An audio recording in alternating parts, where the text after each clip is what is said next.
Good morning, and thank you for everyone who has joined us for this Fertilizer Canada's virtual conference.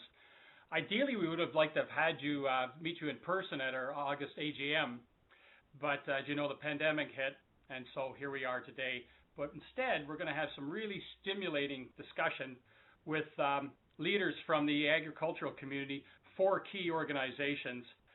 I'm Garth White, and I'm President and CEO of Fertilizer Canada, and I'll be your moderator today. And joining me is Mary Robson. She's President of the Canadian Federation of Agriculture. Aaron Gowerlich is Exec Director of the Grain Growers of Canada. Rick White is the President and CEO of the Canadian Canola Growers Association. And Ted Menzies, who's working now with the Canadian Roundtable for Sustainable Crops. Now, there are a few words that can truly define the challenges the fertilizer industry and our customers in the agriculture sector experienced over the past 12 months. Starting with the CN strike in November, and then the ministerial order and the rail blockades early this year, it seems so long ago. Then COVID-19 arrived and became a global pandemic. This has undoubtedly been an unprecedented time that's caused a lot of uncertainty for all of us. Our members were very concerned about meeting the needs of our customers. Would we be able to supply the fertilizer needed by growers for a successful growing season? Will the Canada-US border remain open to our products? Will the transportation chain, ports, rail, trucking, marine, would they be disrupted? And finally, will the fertilizer sector be deemed an essential service by the federal and provincial governments? Well, fertilizer was deemed an essential service, and we were able to deliver fertilizer products at record levels to Canadian farmers and farmers around the world. Rick and I were talking yesterday, and it looks like we're going to have a really good harvest this year. I keep thinking about the sector I used to represent when I was president of Restaurants Canada, the restaurant and food service sector. And compared to that sector, and compared to other sectors such as retail and airlines, the fertilizer sector in the agri-foods industry has been a shining light in the Canadian economy. In fact, I believe one of the positive outcomes of the pandemic is that many Canadians now realize the importance of the agribusiness sector. Public opinion surveys have found Canadians identified health security and food security as their top 2 priorities. And Mary and the CFA are leading the charge to help Canadians connect the dots to realize why the agriculture sector is critical to Canada's economy and the vital role we play in feeding the world. However, I'm still not sure that governments have got that message. Aaron and I were discussing the federal throne speech. It seems the minority government is solely focusing on the pandemic's impacts today and ignoring the need to have a plan to grow our economy after the pandemic. If it did, there would be more emphasis on the important role farmers in the agribusiness sector can and will play. It's clear to me that we can't wait for a minority government to lead a long-term strategy. It's up to us in the agribusiness community to lead the charge. As many of you are aware, Fertilizer Canada completed its strategic plan. It sets a new strategic direction for Fertilizer Canada for the coming 5 years with a focus on delivering exceptional member value. Members will continue to be our central focus as we build on our 4 pillars of success: organizational excellence, advocacy and communication, policy and regulatory affairs, and stewardship. And I'm really looking forward to what Ted has to tell us about this important area. Now, despite the many challenges we faced in 2020, the Canadian agriculture industry pushed ahead. And while we're confident that our farmer customers will continue to push ahead in 2021, business concerns remain, and that's why we're here today. And that brings us to today's presentations. Our session, Beyond 2020, will point to the challenges and opportunities crop producers are currently facing and anticipate in the year to come. But first, just like the Academy Awards, we got to talk about some quick housekeeping issues. On your top right-hand corner of your webcast player, you will find 4 buttons. The first one is Ask a Question. That's the blue icon, which will allow you to submit your questions throughout the webcast, and we will then address them during the question and answer session. The second icon is Audience Messages. That's the red circle. and this is where we send any messages or when we want to share website links with the audience. The third icon is Refresh Player icon. If at any time you're experiencing an issue, try that icon, which is the green icon. If your problems persist, press the fourth item, and that will explode your computer. No, actually, what will happen, you'll get some live technical support, and they'll fix your problem. Now back to our agenda. Each speaker will be given 10 minutes to talk about the challenges and opportunities growers will face in the future. That should take about 40 minutes. Then we'll discuss 4 themes: infrastructure, trade, labor, and sustainability. That should take about 60 minutes with questions and answers. Then I'll wrap up the session. So let's move to our first speaker, Mary Robson, the president of the Canadian Federation of Agriculture. Mary is a managing partner of the 6th-generation family farm operation, Eric C. Robinson, Inc., and its sister company, Island Lime. She also serves on the boards of associated companies such as PEI Agromart and Mid-Isle Farms. Mary joined the PEI Federation of Agriculture Board in 2008 and led the Federation as president from 2015 to 2017. And after serving on the Canadian Ag HR Council Board for 7 years, she became its first female chair in 2017. She currently serves on the board of directors for the World Farmer Organization. As we know, for years, Mary's been a leading advocate for agriculture industry. She's been delivering witness testimonies and key messagings in the media, to provinces and the federal levels, and senior government officials. Mary, it's such a pleasure to have you here. I will now pass the baton to you. Well, thank you, Garth, and hello, everyone. Thanks for inviting CFA to be part of today. It is a beautiful day here on Prince Edward Island as we see potato harvest coming into full swing. And harvest across Canada this year, as it does every year, looks very different depending on what sector and region. After a heartbreaking 2019 harvest, it is great to note that this year Western wheat farmers are on track to harvest a record large crop. Conditions have also been good for both corn and soy, with higher yields offsetting lower planted acres. Looking at ag labor challenges, a lot of these large-scale crops were marginally impacted by COVID-19, as the number of people required in field for planting and harvesting is far different than other commodities and offer relatively good physical distancing opportunities. In terms of workforce, many of these farms were relatively unscathed. In eastern Canada, we've experienced one of our driest growing seasons on record, particularly in Atlantic Canada and Prince Edward Island. The drought has been devastating for potato crops. Harvest is just getting underway here, and expectations for yields are notably lower, with anticipated quality issues as well. PEI is the only province in Canada with a moratorium on irrigation wells, a hot topic currently, as you would expect. For fruits and vegetables, especially greenhouses, these sectors were greatly affected by COVID-19 as they are labor intensive, relying on human hands for planting, cultivating, and harvesting. Many of these farms bring in skilled international workers every year and received a reduced amount of labor and later in season than usual this year. This created uncertainty and resulted in significant impacts on planting decisions and harvest capacity, especially at the beginning of the pandemic. I think most of us saw how asparagus had to be destroyed due to lack of access to harvest labor. Overall, in Canada, we are seeing fewer foreign workers enter the country as the pandemic goes on. In April, there were 8% fewer workers compared to April of last year. By July, we brought in 26% less as compared to July of 2019. COVID-19 has had tremendous impacts on Canadian agriculture, both directly and indirectly. The primary factors that affected agriculture were reduced and delayed access to labor, the shutdown of the food service sector, and disruptions in the food supply chain.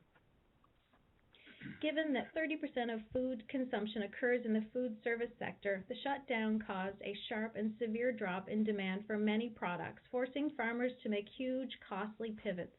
For example, mushrooms sold to the food service industry usually sell in a bulk 5-pound container.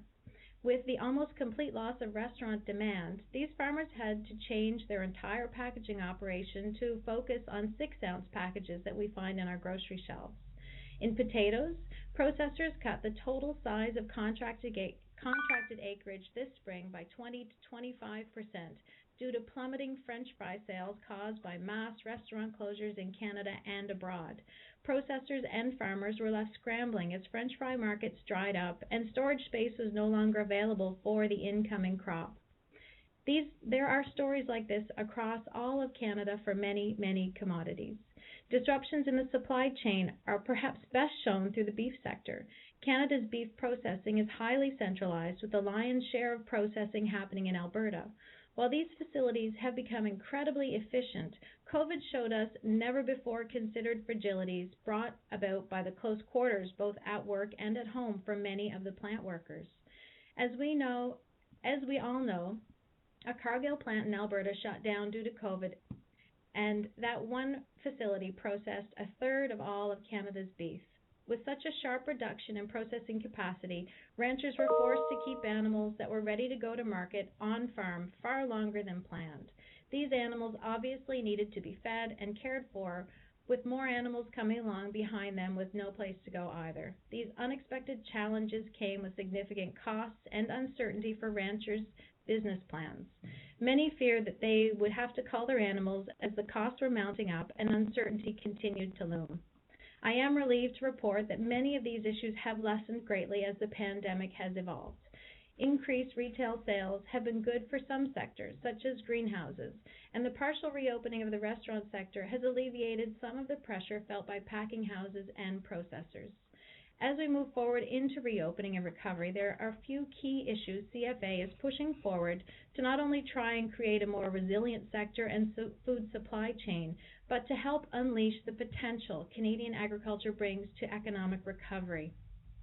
The first and most important is that the government improve our business risk management programs, especially agri-stability. Farmers have found that even during COVID, the most significant disruptor in a lifetime, this program fails to adequately supply a financial backstop. BRM was weakened in 2013, and CFA is requesting to have it return to previous levels. Comparatively, on a global stage, we are falling behind and not offering our primary producers the support necessary to survive the impact of events beyond their control, such as trade disputes, transportation interruptions, and disastrous weather events. The foundation of the $142 billion our economy enjoyed from agriculture and agri-food completely relies on the success of primary agriculture. The second is to accelerate the investment in rural broadband. With COVID pushing everything online, it's become quite clear that a lack of connectivity in rural areas has real implications for both businesses and lifestyle needs. Not only is this key for current farmers to be able to best adopt new technology, but it's pivotal to attract young farmers into the sector who see reliable internet as a necessity for daily life. The third is the development of a national labor strategy for agriculture and agri-food. While this is still in development, I will dive further into this later. It is important that industry and government work together to ensure that the chronic worsening issues in our labor system are addressed quickly and effectively so as to benefit both producers and consumers. Thank you. Well, thanks, Mary. You've put quite a few good issues on the table, and I'm looking forward to our labor discussion a little further on. Our next speaker is Erin Gowlick, the Exec Director for the Grain Growers of Canada. She leads the organization's operation and policy work on behalf of more than 65,000 grain farmers. Prior to this, Erin was Manager of Government and Industry Relations at Syngenta Canada, where she worked to forge collaborative opportunities across Canada's agri-food value chain. Erin has held senior policy roles for the Alberta Barley and Alberta Wheat Commissions, and she worked in policy research for the Alberta Ministry of Agriculture and Rural Development. Well, thanks for joining us, Erin. I'll pass it over to you. Thanks very much, Garth. And I want to start by thanking Fertilizer Canada, the team at Fertilizer Canada, for the opportunity to join you here today. But also, I think in particular, for the level of engagement that we had between the two organizations throughout the pandemic.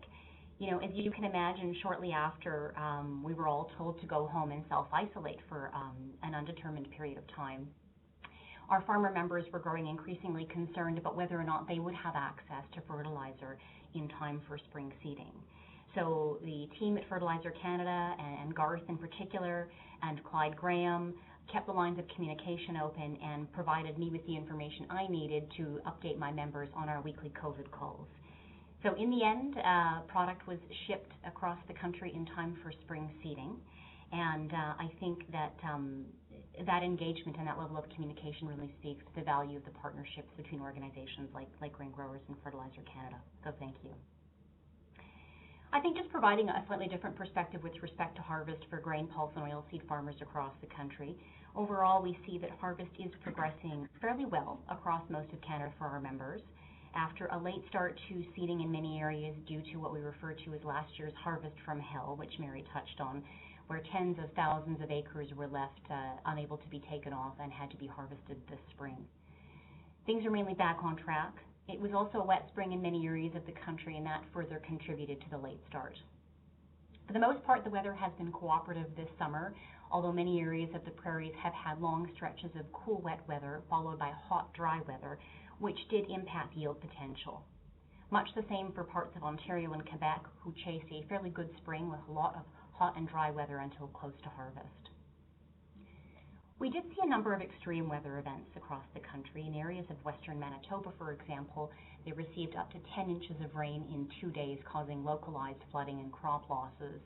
And a number of hail events in Alberta and Saskatchewan caused a range of damage to crops in impacted areas. Some parts of central Alberta have been wet all summer and are not expecting very strong yields. There were also fairly early frosts in areas of the prairies, and time will tell that the impact that this has had on some of the canola and soybean crops that were still in early dry down stages. These, along with many other regional or localized challenges, are exactly why Grain Growers of Canada have been advocating for increases to agri-stability coverage, so that when farmers face situations like this, they have a safety net to get them back on track for next year. Pre-harvest, there seem to be expectations of a bumper crop for many commodities, such as wheat and canola. However, those estimates have softened, and anecdotes from across the country would suggest that overall we're looking at a fairly average year when it comes to those yields for those and for other commodities. Prices overall have remained steady. For some commodities, levels have risen to over what we've seen in the last levels that we haven't seen in over the last 2 years.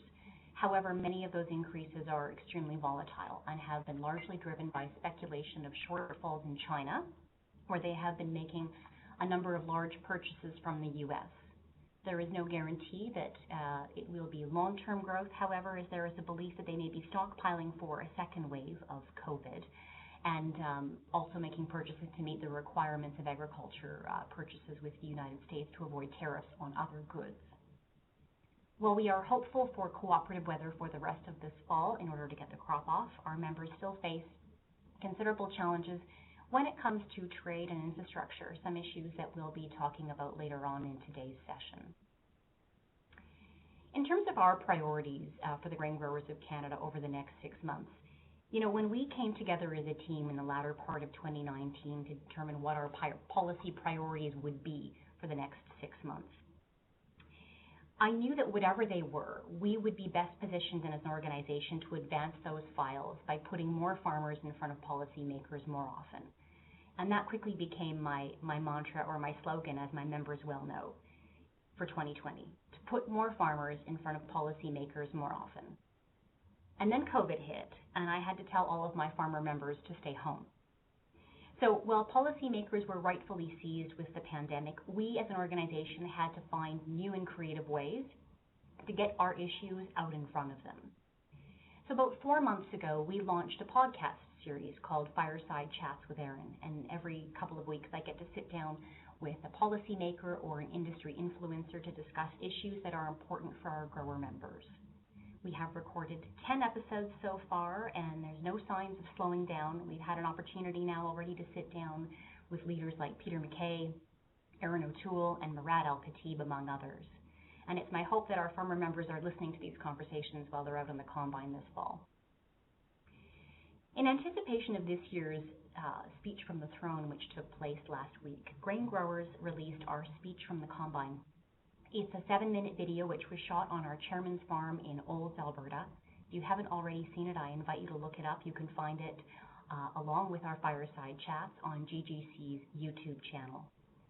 The speech outlines our priorities over the next 6 months, which include, like the CFA, immediately restoring the agri-stability program to its pre-2013 levels, modernize regulations to enable innovation in plant breeding, pave the way for investments in new technologies that will benefit farmers, consumers, and the environment, such as gene editing, increase funding for agriculture and Agri-Food Canada research, provide adequate funding to the PMRA to keep up with their increasing workload, establish a pan-Canadian water monitoring program under the purview of the PMRA to ensure that we have access to accurate data, provide adequate funding within Global Affairs Canada to ensure that trade agreements such as CETA are implemented properly so that they can realize their full potential.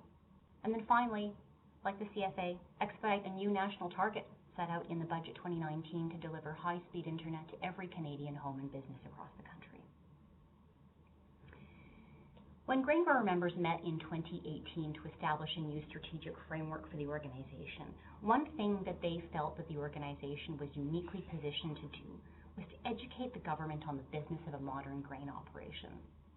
So shortly after I joined the organization as executive director in 2019, we started to have a conversation about what that would look like outside of our traditional advocacy efforts. So just prior to the pandemic, we started to make arrangements to get policymakers on buses to tour farms in and around the nation's capital, along with our industry partners, to talk about how the entire supply chain functions and how farmers contribute to that. And then COVID hit, and the possibility of getting anybody on a bus right now seemed impossible. So because this was something that was determined to be so critically important to our members, that Grain Growers was really uniquely positioned to do, we had to think about a creative way to open the line of communication and share that message with policymakers. And so this summer we had a small crew traveling across the country, capturing some footage from our farmer members for 2020 Harvest across Canada.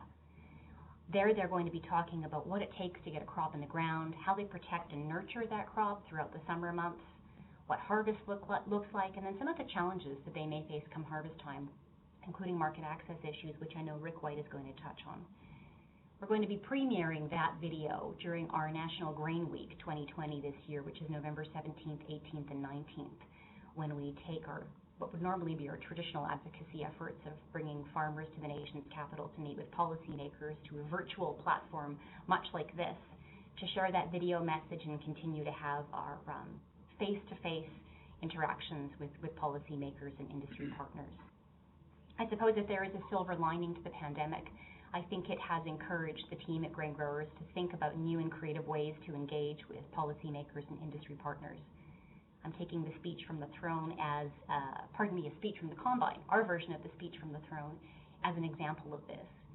It received over 1,700 views so far, and that's a level of engagement that has far broader reach than traditional advocacy. So I think that this may be the new norm, and although it has some drawbacks, I think by comparison to our ability to interact face-to-face as we're so accustomed to doing in this industry, one takeaway for us has been its ability to reach a far broader audience. So thank you very much for the opportunity to provide some introductory remarks and to join you here today for your convention, and I look forward to the panel discussion. Well, thanks, Erin. And I know the pandemic pushed back traditional lobbying, but I know you've been doing a lot, like you said, virtual lobbying. I know from our end, too, we've had well over 200 meetings with MPs and MPPs and MLAs, and so it's, in a way, you got a captured audience, so good on you. And I'm looking forward to your November campaign as well. Our next speaker is Rick White.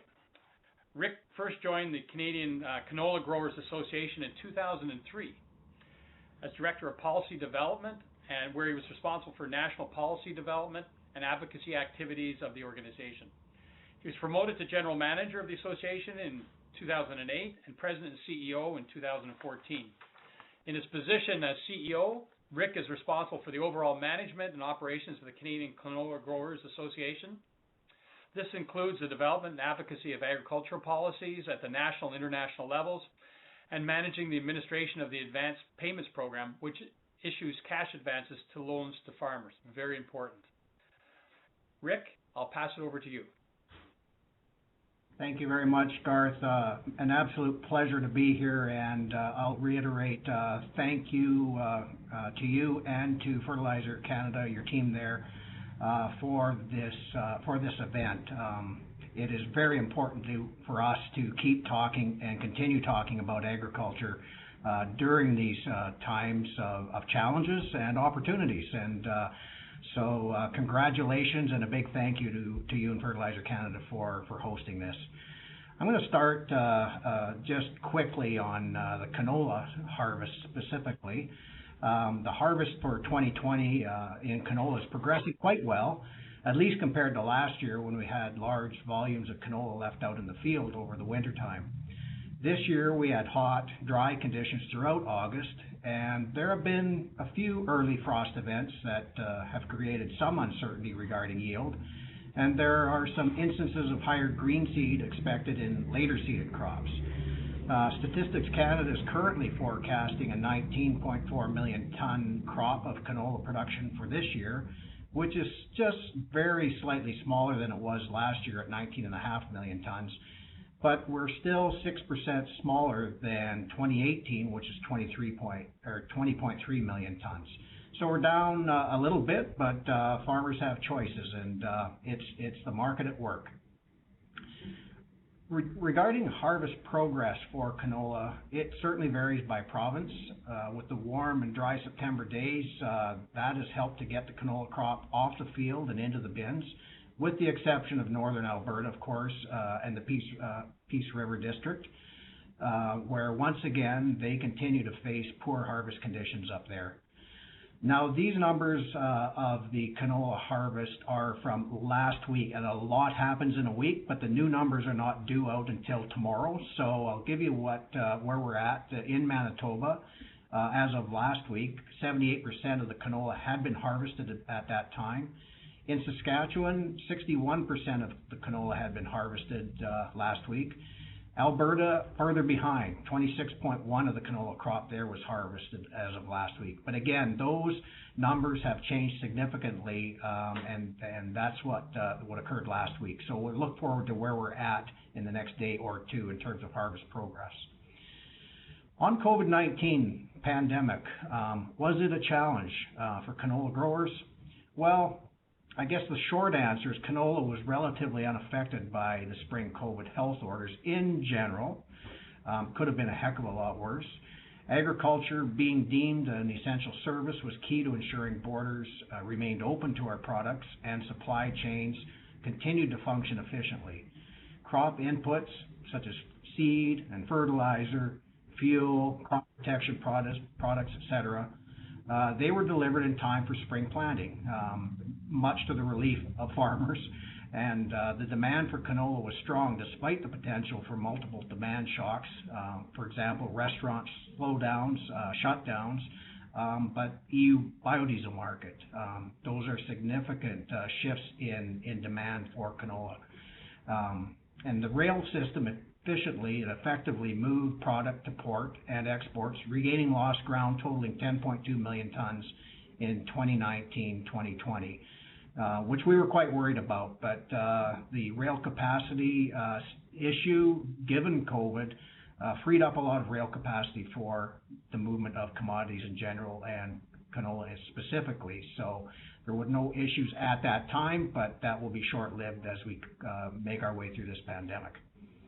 Farmers reported issues with machinery, in particular access to parts, technicians, and their challenges to move machinery and implements across the border under COVID. They also experienced shortages and continue to experience shortages of personal protective equipment, particularly masks for day-to-day farm operations and cleaning and disinfectant supplies. So that's kind of an ongoing issue for farmers out there. When it comes to the grain handlers, they have instituted various measures to ensure public health orders are followed at their facilities. And while marketing and delivering looks different than previous years, the difference, and different by company actually as well, canola continues to move into the system at a reasonably good pace. So we're very, very happy and thankful and fortunate that that is happening. As far as priorities beyond 2020, we know and understand and feel very strongly that agriculture can and will drive Canada's economic recovery, but it needs an enabling framework. For 2021, our top priorities, in very short order here because we'll get to more in-depth discussions later, but in general, our top priorities for 2020-21 are, number one, diversifying our market right here at home through domestic biofuels. Number two, science-based decisions on renewed registrations for neonicotinoid pesticides, particularly clothianidin and thiamethoxam, which are absolutely critical to protecting canola crops. And we need science-based decisions on these kind of products to make sure that we are following the science, and safety is absolutely top of mind.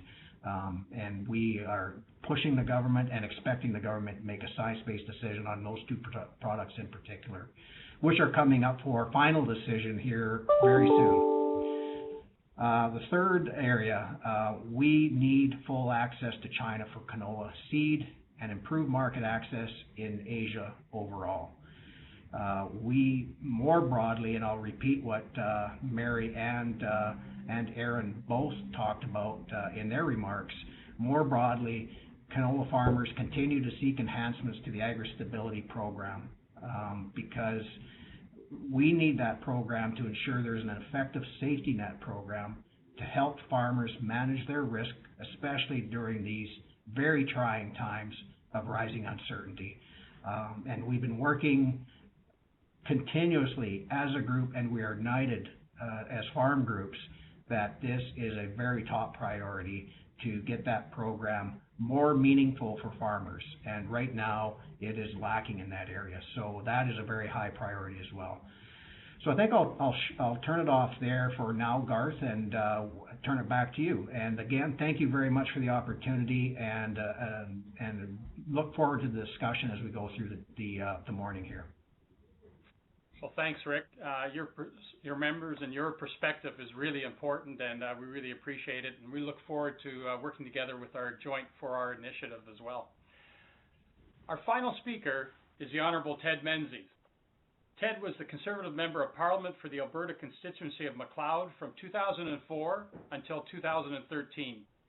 He served in the federal cabinet of Prime Minister Stephen Harper as Minister of State for Finance, and having previously been Parliamentary Secretary to the Minister of Finance under the Honourable Jim Flaherty. Ted is an internationally respected expert in agriculture and agri-food. After he left public office, Ted became President and CEO of CropLife Canada and has been actively in various farm organizations, including the Canadian Agri-Food Trade Alliance. For close to 30 years, he owned and operated a 5,000-acre oilseed, spice, and pulse farm. Ted is currently spearheading the Canadian Roundtable for Sustainable Crop Code of Practice. Please welcome Ted. It's wonderful to have you here, Ted. I'll pass it to you. Well, thank you, Garth, and we all realize the challenges to technology. I just was frozen here a moment ago, and we thank goodness to your technical background with the Resolve, and they resolved our issue, so I'm back on stream here. So thank you very much, excuse me, Garth, for arranging this. It's a great opportunity to share some of the work that I've been asked to be involved in support of the Canadian Roundtable for Sustainable Crops. One person that we should also thank is one in the background that none of us will see, is Kim Devison. She's the one that set this all up. Garth's just the pretty face, but thank you, Kim, for all of the work that you've done putting this together. I just want to mention the teamwork that I have seen come together from my role in working with the Canadian Roundtable for Sustainable Crops. Seeing the agriculture sector come together under what could be classified as a bit of a catastrophe. When Canadians saw that there wasn't enough food on the shelves, they woke up to the fact that, holy cow, where does this food come from? And it made for some very interesting discussions that I'm sure were around the kitchen table when mom or dad said, I got the last package of this on the shelf. We haven't faced that, none of us, well, all of you being younger than myself that I can see here today, none of us faced this before. Yes, we probably did in the 30s. But I think it has renewed the understanding of the importance of agriculture, at least to the sector, to the groups that are represented here, and to all the commodity groups across Canada. The only ones that I don't think got the message was the federal government at this point, and we saw that in the speech from the throne. So the grains and oilseeds industry came to this realization of the awareness of the need for food, the sustainability of production of food, and also the public trust around it. So what I'm doing with the Canadian Roundtable for Sustainable Crops and helping put together a code of practice in the production and export, the processing and export of cereals, oilseeds, and special crops as well, has become more and more important in my mind. We have trailbreakers ahead of us. The Roundtable for Sustainable Beef has done excellent work. The supply managed sectors have as well too, in being able to showcase the fact that farmers are raising their crops sustainably. And I'll talk more about the in-depth involvement and the consultation process that we're going to be looking to all of your audience, Garth, to be part of. We would like feedback on what our proposals are for this code of practice that we have labeled responsible grain. And we think that's very fitting. When I first, it wasn't me that came up with that idea, but when we first were presented as a committee, we think this would be an appropriate title for this responsible grain. And in my mind, it is so fitting because farmers are responsible. We're responsible for the food that we produce. We're responsible for the people and our families working on the farm. We're responsible for our use of water, the efficient use of water, for reducing our tillage if we can to optimum tillage for our regions. We're responsible for contributions to improve our climate.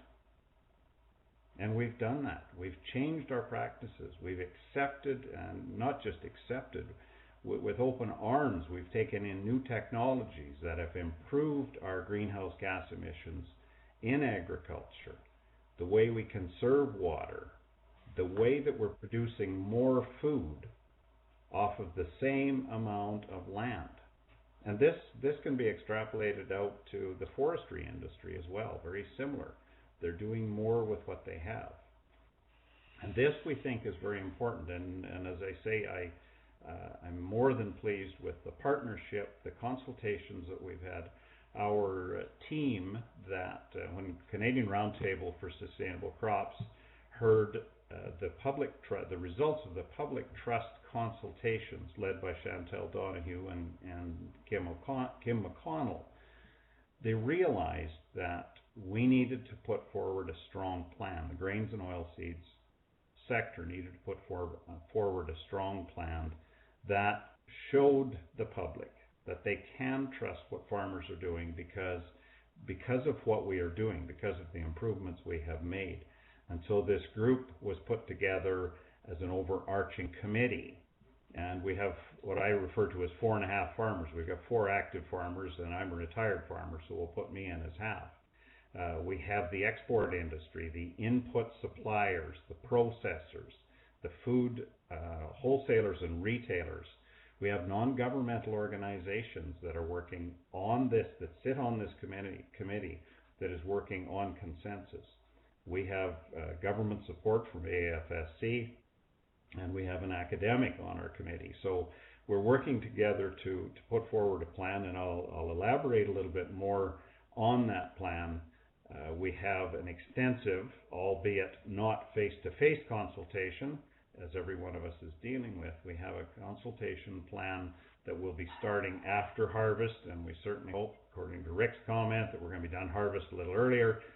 After harvest, we'll be out consulting, looking for feedback from the entire agri-food sector to see if we've hit the mark, to see if we're headed down that path. So we'll elaborate later.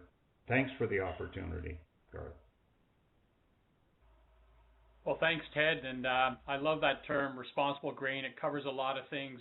It's not just environment, it's sustainability, and it's talking about social, economic, and environment, and I like it very much. And you're including water. So, well, the four of you have really set the table for the next part of our program, and that's the panel and question and answers, which will focus on business competitiveness of the sector. And as you know, if we move forward, business competitiveness is so important as we move out of recovery out of COVID-19. So what we're going to do is we're going to have four panel discussions, and we'll have a lead for each panel, and then we'll have some discussion and Q&A. And the first topic is infrastructure. And as you're all well aware, Canada's encountered its fair share of instability over the past 12 months, from a rail blockade to strikes, and of course throw in weather, and then we're not talking about future infrastructure, we're talking about current infrastructure challenges. So I'm going to ask Aaron to lead the discussion on infrastructure priorities for grain farmers. Thank you, Garth. I think the most notable, but certainly invisible infrastructure challenge that our members face is high-speed internet connectivity in their homes and improved wireless, cellular, and internet connectivity in their fields and on their roads. Some of us may remember what it's like with those dial-up speeds, but for many farmers that is still the current reality. And those with better high-speed internet in their homes have seen it reduced with increased use during the pandemic.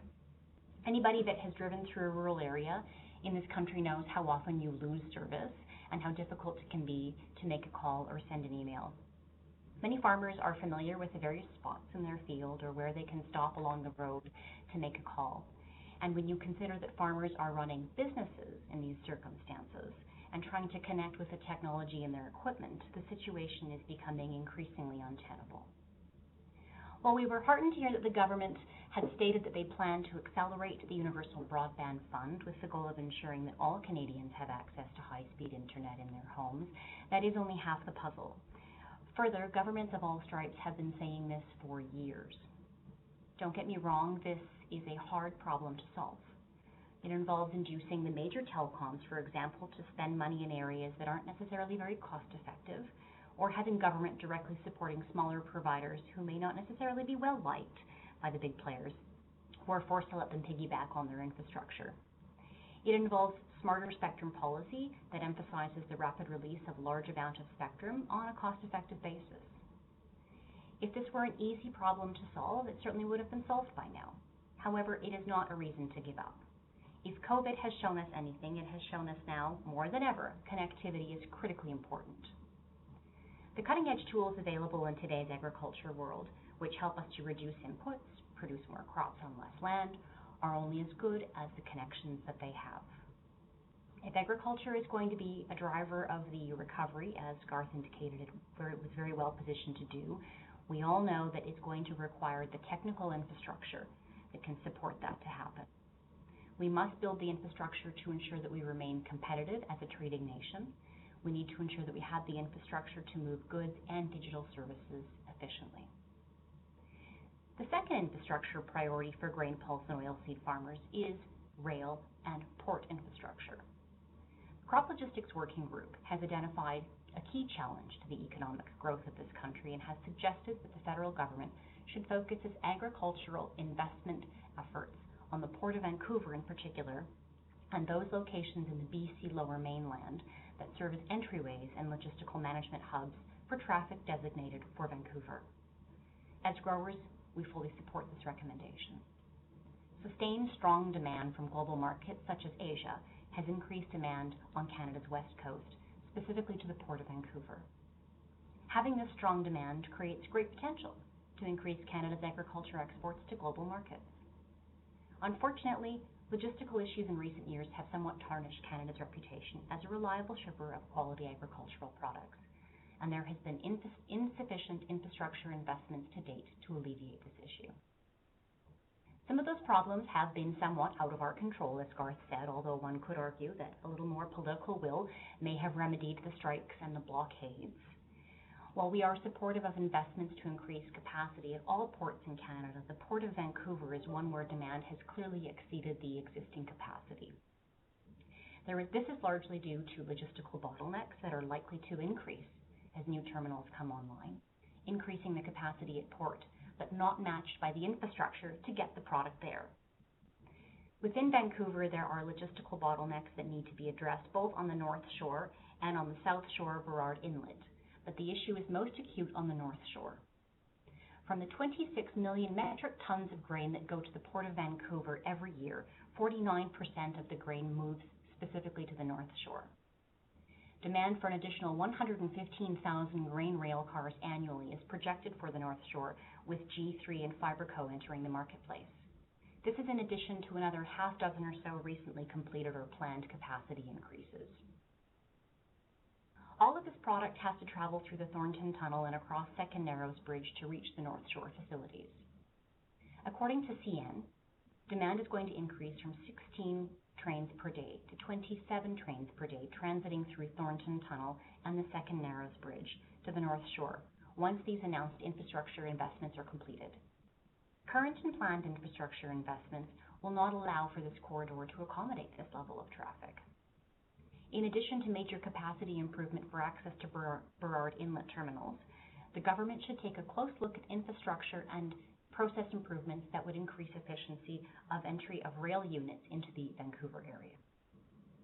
A perennial challenge is the fact that traffic often needs to rely upon the goodwill of two or more railways to work together in transferring traffic within the Greater Vancouver-Fraser Rail Corridor. This does not always occur seamlessly and can be a major contributor, as you know, to inefficiencies and rail service failures. All this to say, while it is excellent news that there are new companies entering the marketplace, such as G3 state-of-the-art grain terminal, we can have as much capacity as we want, but unless we have the necessary infrastructure to get our product there, it's wasted potential. Other transportation issues perhaps worth noting here in my introductory remarks before we move into a discussion would also include the technology that is needed to allow longer trains to operate during the colder winter months. There is some work being done on this space with the University of Alberta currently. And on the topic of longer trains, inland country terminals have to install loop tracks to accommodate these trains, which can include up to 134 or even 150 cars. And we're hearing from some of our members that many of them are facing challenges with municipal governments where these tracks would cross roadways, for example. Government certainly cannot solve all problems, but they can create the conditions to make the private sector more successful. If we're going to inject stimulus as part of the COVID recovery, it needs to be well designed, leverage the private sector, and focus on growing the Canadian economy. Investments in rural connectivity and in agricultural infrastructure to ensure that we can get our products to market would do just that. And our government, in our view, needs to step up to the plate. Thanks for the opportunity to provide these introductory remarks. I look forward to a discussion. Excellent introductory remarks, Erin, and you opened up a few discussions here. And I just remind everyone, press the green icon and you can send a question in, and hopefully it'll make it to me. I do have a few. First off, and I'll open it to the panelists. Erin, you hit a big issue that I was not thinking about. Many of us in urban centers, hey, what are you talking about? We got high-speed internet. When actually, people are talking about precision agriculture and big data. Well, how do you do that if we don't have it everywhere? And I wouldn't mind getting the panel's impressions. Is this a big issue? I mean, and give us some examples of that. How about I start with you, Mary? Thanks, Garth. Connectivity is a huge issue for primary producers. Obviously, Erin and I would speak from the same knowledge points on that. Being in rural Canada, I know, for example, on our farm, a lot of our commerce is done through electronic orders. And when you don't have good connectivity, it really impacts your ability to receive your orders. From the perspective of precision agriculture, as Aaron said, you know the spots in the field where you're going to lose your coverage. So if you've got variable rate prescriptions or you're trying to georeference yield data, you're highly impacted by that. So, and the other thing that I think is probably easy to downplay is the quality of life aspect.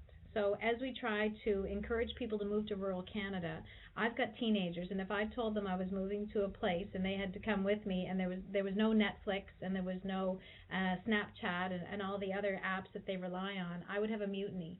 So high-speed internet is absolutely vital for the advancement of agriculture.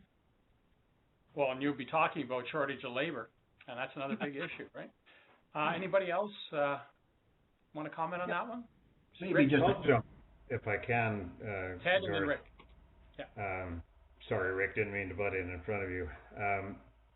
I sit on the Board of Governors of Olds College now, and a fascinating opportunity that they've provided to me. They have a 1,000-acre research farm connected to Olds College, and no one has to set a physical footprint on that land. That's the technology that's available to us. Is it available to the rest of the farmers if we don't have broadband access in rural Canada? Absolutely not. So are we missing an opportunity? It's a huge opportunity to lose.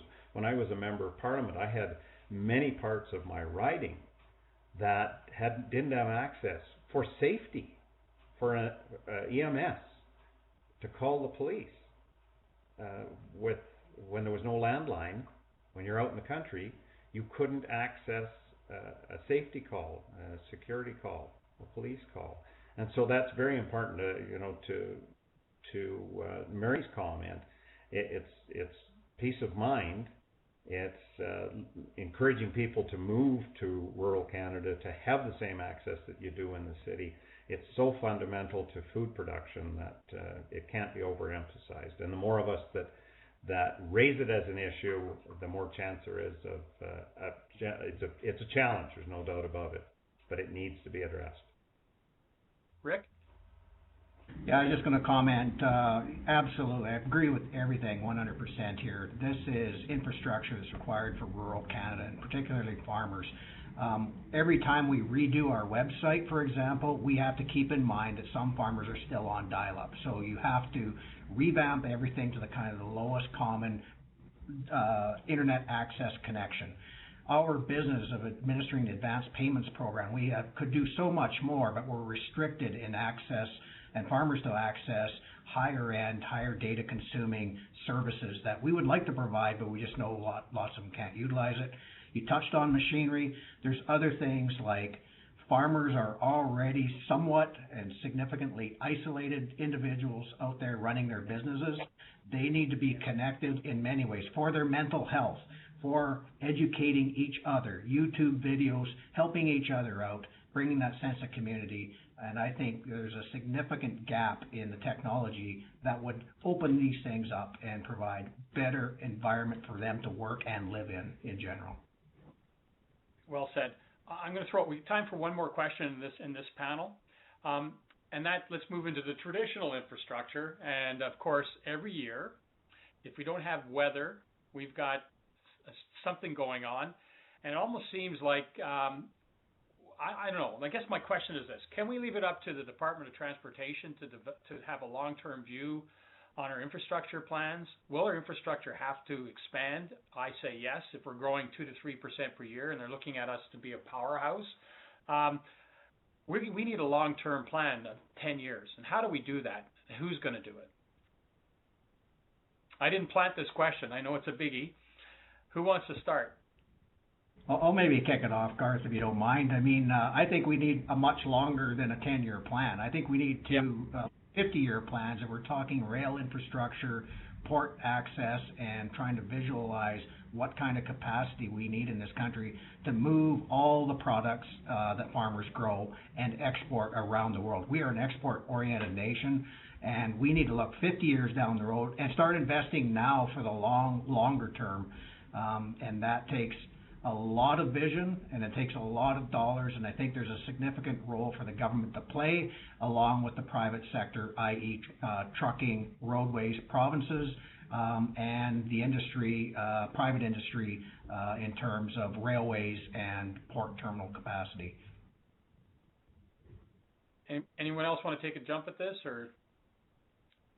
Well, from my view, if we don't do that, we're setting ourselves like a pipeline, and allows people to block every time we try and expand a port, expand a bridge, and we really do need to have that longer, nonpartisan view, or we're going to be blindsided and they're going to disconnect between infrastructure and trade. Which leads to our next panel discussion, which is trade. And it's kind of funny, at one time we had a sure bet, and that was our neighbors to the south.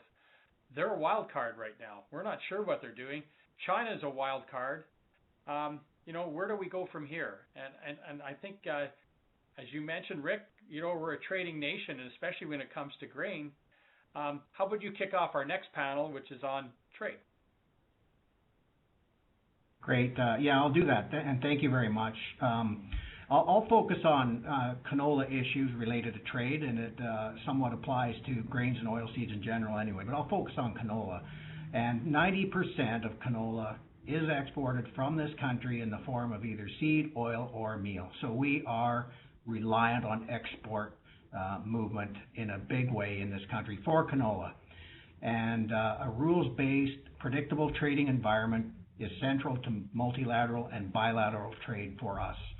Farmers face an increasing number of non-tariff barriers with the commodities that they grow, and we are concerned with the growing number of protectionist policies worldwide, a trend exacerbated by COVID. We see a movement away from the multilateral system. These barriers impact canola farmers' ability to farm sustainably, and we need to maintain existing sales, and we need to diversify into new markets. On China and market diversification as a result of China is the largest oilseed importer in the world. Their import license suspensions for 2 Canadian exporters remains a significant market access barrier for canola and other products.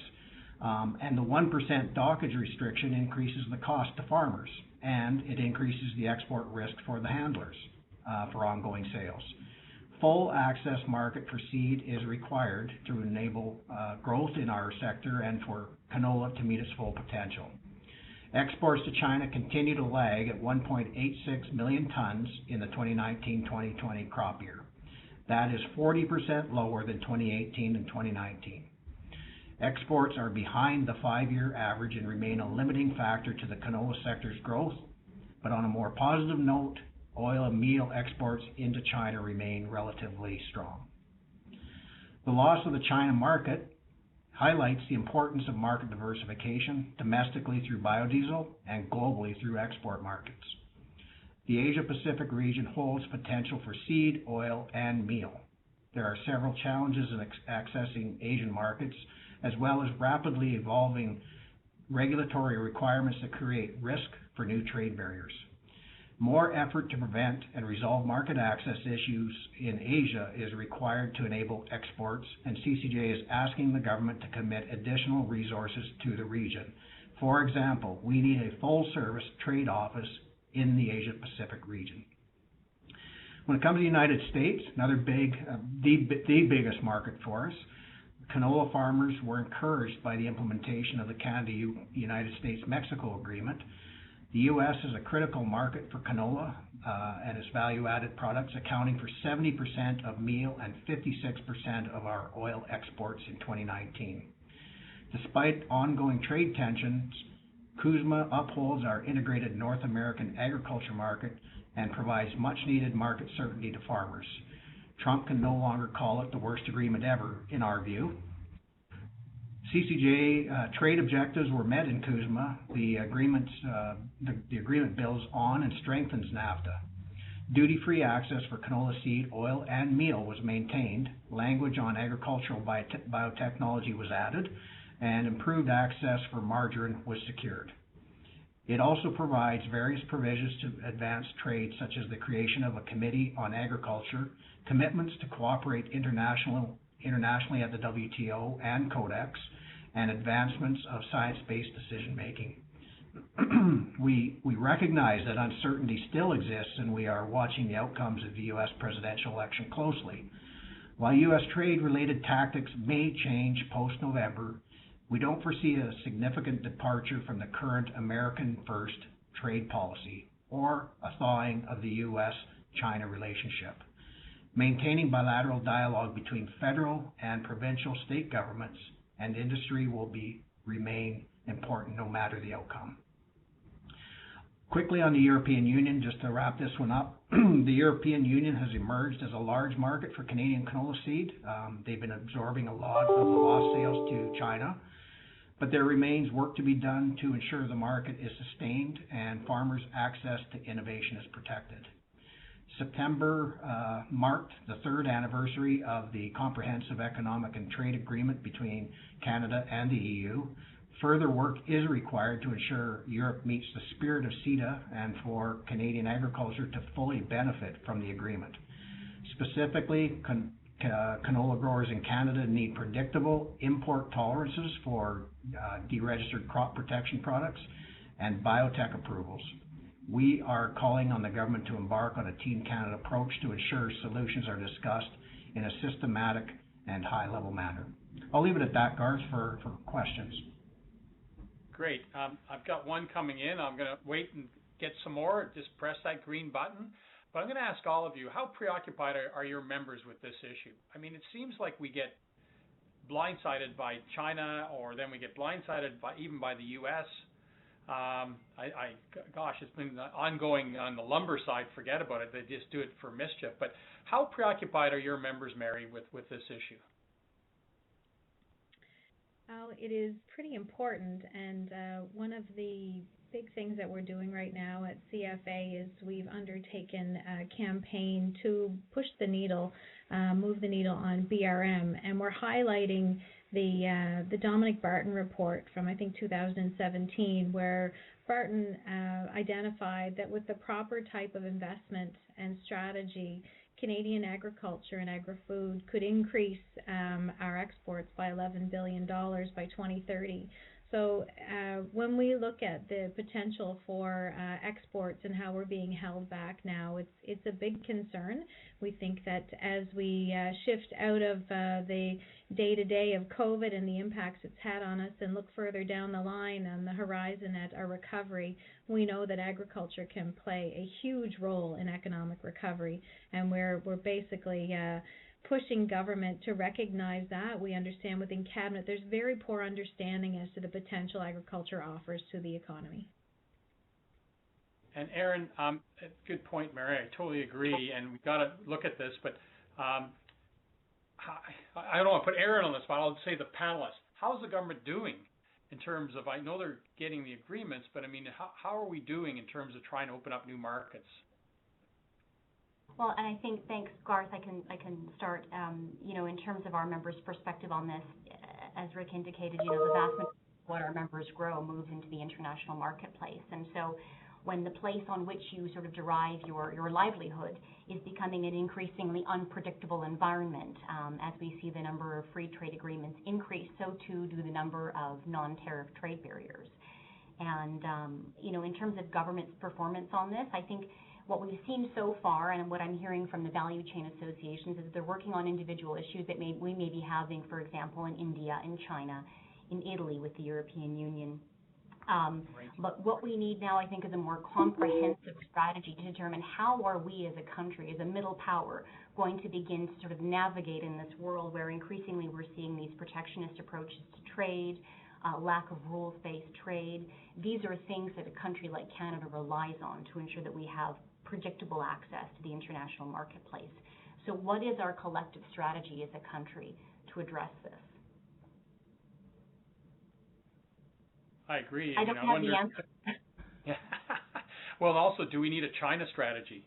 I mean, Ted, you've been around this a long time. I mean, is it getting better or worse? And do we need a China strategy? Apparently, I didn't fix it when I was there, did I? No, it's more than just a China strategy because we need to develop more and more markets. Certainly, China is an issue. Not having an ambassador there for a length of time certainly was not helpful. But our government can do more. There's no doubt about it. Our provincial governments are starting to get involved. The federal government can do more. The biggest challenge is the politics from the countries that we're exporting to, and that's what a lot of it is. It's not just Buy America. It's we're going to support our farmers at any cost, and so we're going to subsidize them to produce food, so we don't have to. So we're supporting our own industry, and so we face that challenge, and so that's a political challenge that we need some expertise, in-country expertise, in dealing with those sorts of things. You can't stop protectionism. It's a different one. We like to buy Canadian. And how do we criticize others for doing that? But there's the political challenges, the Hmong issue that's going on in Vancouver right now, purely political. When I was in China in November, you could see, it wasn't written down in black and white, but you could see that was the issue with canola, beef, and pork at the time. So it's those challenges, but we need to keep encouraging our government to play a stronger diplomatic role in individual trade negotiations. You know, it's funny, I remember NAFTA, almost pre-NAFTA, when it was such a visceral issue among Canadians. It's no longer that. I mean, everybody sort of bought into the importance of trading, and it was almost a nonpartisan issue when the Canada-U.S.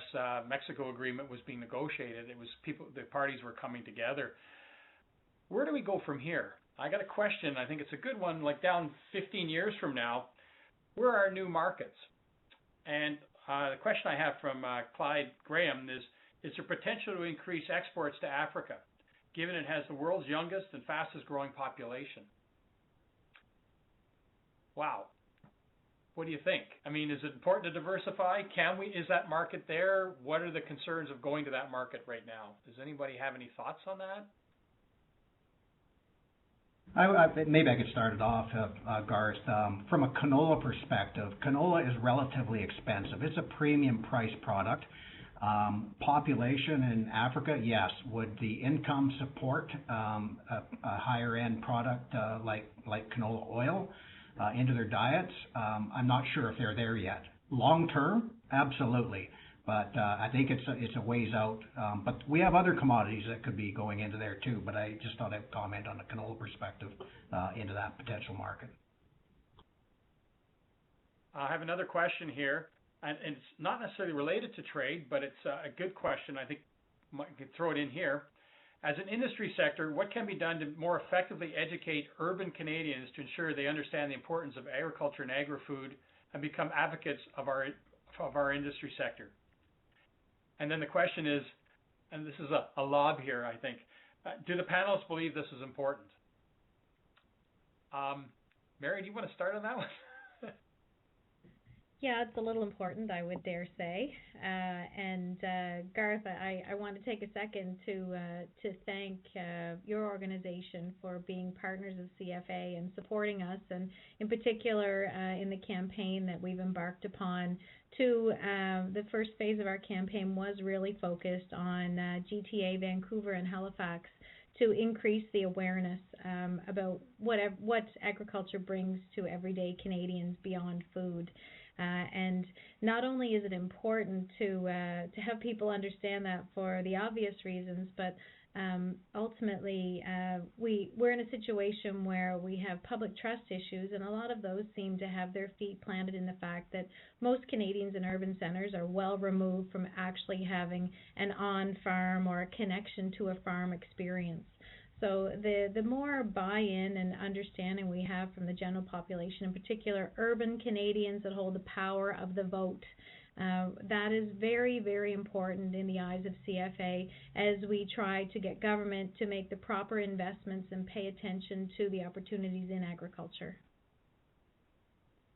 Aaron, how do we get, as Mary said, I mean, we've got this campaign that we're engaged in. what else can we do? Because I know with what Mary's doing in the campaign is also targeting key urban seats. I mean, there is a disconnect, and we've always talked about it. How do we crack this nut? I think maybe thinking about what Mary just said, maybe there's a two-pronged approach in terms of the initiative that CFA is leading right now, which is a very good one, which is public-facing, working directly with consumers in those particular ridings.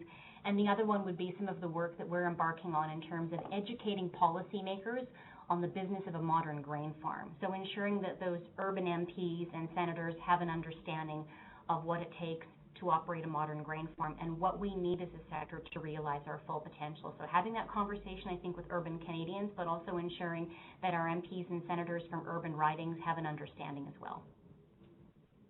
Does anyone else want to jump in on that one? Or? If I can, it's a bit down the path of what I'm going to be speaking about at more length, and it's all based on public trust. Whether it's the trust of a consumer in Canada or the trust of a consumer in another country, or their regulatory agency that approves the importation of Canadian foods. I mean, a consumer is a consumer. I don't care where they are. I'll give a shout out here to Crop Life. They've been working on this for some length of time, and they've brought in nutritionists to forums with farmers to sit down at a table. We started this out, our first one was in Rome, Crop Life International, Table for 20, where we sat down with consumers and nutritionists, restaurateurs, some of the chefs, talking about how food is produced. And I go back to that term, farmers grow their food responsibly. We are concerned about the safety of our food. We're concerned about the wildlife that comes across our land, that lives on our land. And we have a good message to tell as farmers. We just haven't been good at telling it. And so how we connect. So Crop Life has done a great job. They've taken journalists out to farms and given them tours. It's been interrupted, as we understand, with COVID.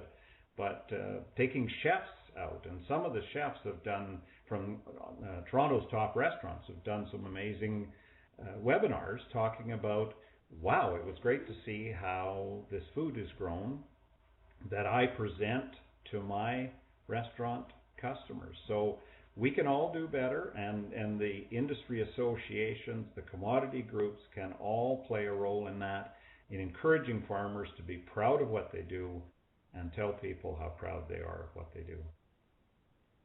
Yeah, initiatives like Food to Table and just get people to get the connection and terroir. There's different things. Rick, I know you've been doing some things as well to educate politicians and the public as well. Yeah, and again, it's just about communication in a clear and concise way about the successes we are having, and just educating consumers about what we're doing, and not being afraid of the tougher conversations that will come up, and being prepared to talk about it in terms of all the modern tools and technology that we use, and the reason we use it, and the safety and the regulatory environment around which all these things are safe to do it.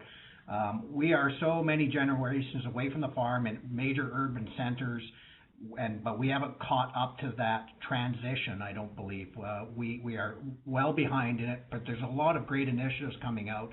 We just have to keep the messaging clear and concise and digestible by urban people who have not even set foot on a farm, but they do care about their food and the nutrition that it has for them.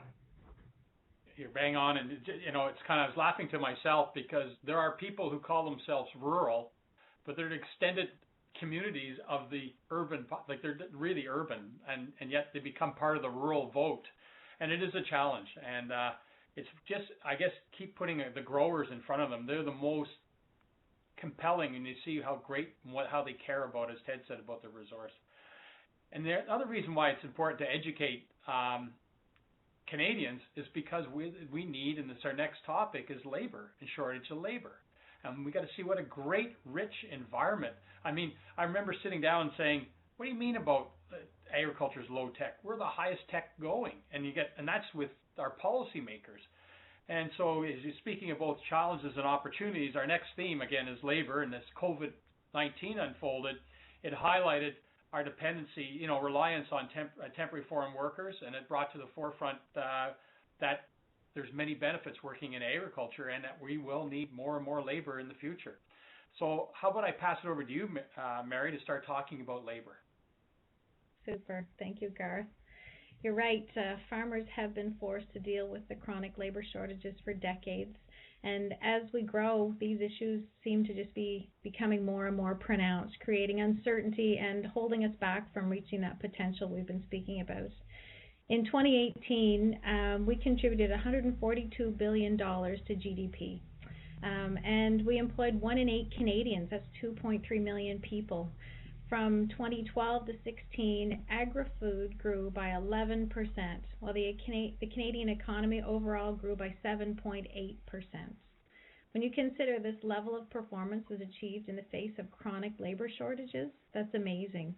Canadian agriculture brought in 60,000 temporary foreign workers and still had over 16,000 unfilled jobs in 2017. In 2016, our sector had the highest vacancy rate of any sector in Canada at 5.4%. The Canadian Ag HR Council predicts that by 2029, the labor gap is going to double to about 123,000, and that is almost 1 in 3 jobs that are expected to be unfilled. Adding on to that, in 2016, the average age of the Canadian farmer was 55.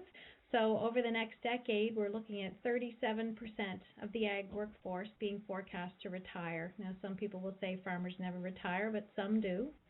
With high vacancy rates and a third of farmers getting ready to retire, Canada needs a long-term strategy to deal with these labor shortages. The Temporary Foreign Worker Program was developed about over 50 years ago, to help mitigate the fact that Canadians simply don't want to work on Canadian farms. And these circumstances have not improved. If anything, they've gotten worse. So the Temporary Foreign Worker Program is a win-win-win. Farmers get a steady and reliable workforce of skilled workers. The workers receive far better pay than they could at home in their own countries, and consumers have a steady supply of affordable, nutritious food. Enrollment in this program has offered confidence for farmers to invest in their businesses, and unfortunately, COVID has exposed that reliance as a huge vulnerability during this pandemic. This year, farmers had to make planting decisions, as every year, well ahead of time, long before they got confirmation they would receive a single temporary foreign worker. Farmers were faced with costly and risky decisions to either plant less or risk it and plant as usual, hoping to get that necessary labor. This especially affected farmers in the greenhouse and fruit and veg sectors. This year, farmers got a reduced number of workers and much later in season than they normally would. This was due to travel delays as well as visa delays, and once they got here, we had need for them to quarantine for 2 weeks once they got into Canada. At CFA, we have examples of farmers who had to dispose of tens of thousands of dollars worth of tomato plants because they didn't have the labor to install the required pre-plant plastic. There have been farmers who have had to abandon entire fields of asparagus, leaving them in the ground to rot. Reaching out to Canadians to work on farms is, for the large part, a rather frustrating experience. A recent study from University of Calgary showed that when New Brunswick completely banned the entry of temporary foreign workers, there was no significant increase in local hiring, in spite of premium pay and real concerns over local food security. Another example, a farmer in Ontario who brought in 160 local employees to pick asparagus because his usual foreign workforce was not there. He offered them $24 an hour, and the first day they were scheduled to work from 7 to 4. By the end of the day, out of the 160 that showed up, he had 10 left.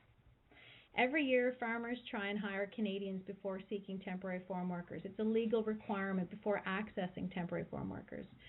First, to demonstrate that local workers are not available.